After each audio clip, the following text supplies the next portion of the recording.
All right, we are down to the last and final steps. The first thing I want you to do once you've got it the right length and you've made sure that the ends are even is to tie off this thread. And what you're going to do is similar to what you did to start it. You're going to go back through a few. Now it could be 2, it could be 4, whatever you feel comfortable with.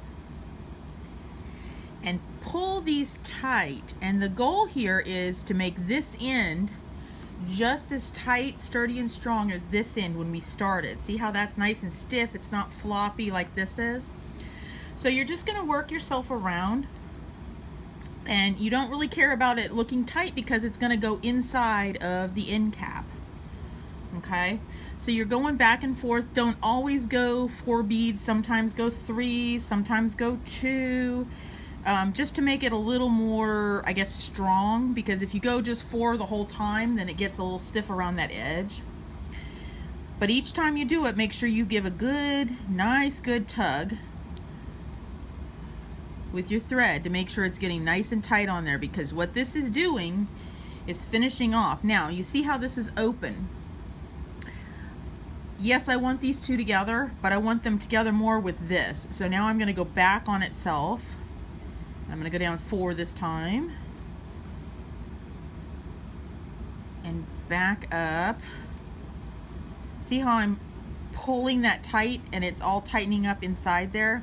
The ones that are already sewn back and forth to each other aren't quite as important to get the thread through, and I know I'm blocking it. I'm sorry, I have to get the needle in there. Okay, so I'm coming out here and going back up here and pull it tight. As the ones where it's open, see right here it's still open, so that's where we got to work across. So you're going to have, if you did do the 6 like I did, then you're going to have where you're going to have 3 openings that you basically have to close just by working it around and going back on itself. And every once in a while you'll notice I kind of roll it, and what that does is help the beads line up. Again, I know my hands are in the way, but it's the only way I can get it in the tight spaces, and apparently I can't get it in the tight spaces, so I'll go back another row and do this again. Go back to here. And after you've gone through that one a couple times, you will find, through the same bead, you will find it getting a little tighter in there.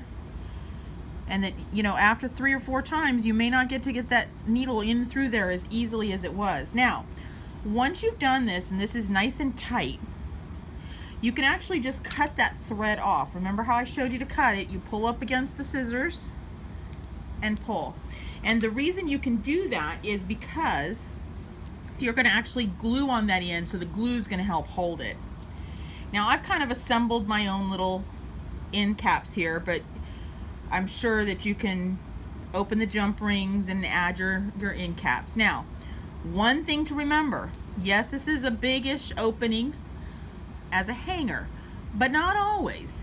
And so what I always try and do is put the thread or the strap through before I add the clasp, because there are some times that the opening may not be big enough, and that's also why sometimes you'll notice that I'll start to do the hanger and leave the thread attached and not finish it until I'm done with my strap. That way I make sure that it's gonna fit, okay?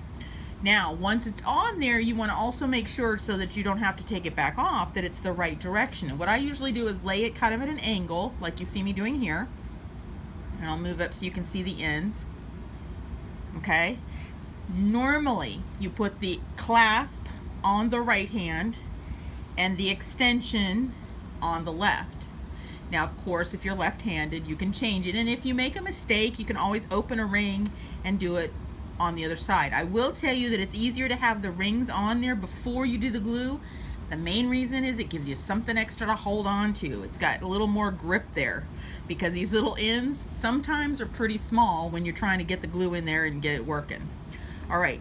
Y'all got the E6000. I love this glue. It'll glue just about anything, and it works great with the beads. And as long as you get the clear, because they do have black, so you need to make sure it's clear, it will not show. It does actually become clear. So once you've opened it, I will tell you, a little squeeze goes a long way, okay? So So what I usually do is take it and gently squeeze. See, it's already, just from the pressure of my hand, I haven't even squeezed yet, already coming up just a little bit. So I gently squeeze, see the little ball coming up, and I put that right in there, and I give it a good squeeze, a little squeeze, and see how it filled up the bottom. Okay, now I do the same thing with this one. I do a nice little ball there.